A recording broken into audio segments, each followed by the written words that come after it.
حضرت انس رضی اللہ تعالیٰ عنہ فرماتے ہیں ایک دن مجلس میں بیٹھے ہوئے اچانک ایک آدمی آیا ہے، وضو کیا ہوا، اس کی داڑھی مبارک سے پانی کے قطرے نیچے گر رہے ہیں، بائیں ہاتھ کے اندر اس نے اپنے جوتے اٹھائے ہوئے ہیں، آیا نہ مسجد میں داخل ہوا۔ اس کے داخل ہونے سے پہلے میرے پیارے پیغمبر نے فرمایا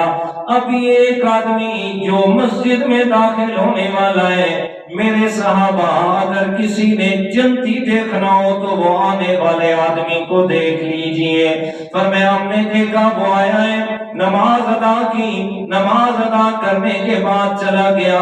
پیچھے ایک صحابی ہے حضرت عبداللہ بن عمرو بن عاص رضی اللہ تعالیٰ عنہ، فرماتے ہیں دوسرے دن بھی ہم نے دیکھا اللہ کے پیغمبر نے پھر اسے جنت کی خوشخبری دی، تیسرے دن بھی جنت کی خوشخبری دی ہے۔ میرے دل میں خیال آیا یار کھوج لگایا جائے کون سی ایسی خاص صفت اور علامت ہے کہ جس کی وجہ سے اسے جنت کی خوشخبری اللہ کے پیغمبر عطا فرما رہے ہیں۔ میں اس کے ساتھ چلا گیا،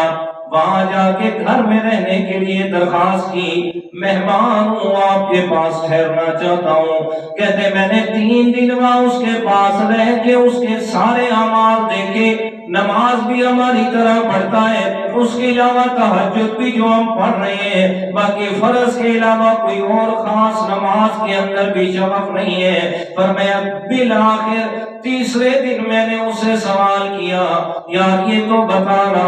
اللہ کے پیارے پیغمبر نے آپ کے آنے پہ جنت کی خوشخبری کا اعلان کیا، بتا تیرے اندر کون سی خاص صفت ہے؟ 3 دن کے امتحان سے مجھے تو خاص بات نظر نہیں آئی۔ وہ کہنے لگا یار اور تو کوئی خاص بات نہیں ہے، تمہاری طرح ساری عبادات کرتا ہوں، بس ایک بات کا خاص خیال رکھتا ہوں کہ میرے دل میں کسی بھی انسان کے لیے بغض، حسد اور کینہ نہیں ہے۔ مجھے سمجھ آ گئی کہ اللہ کے پیارے پیغمبر نے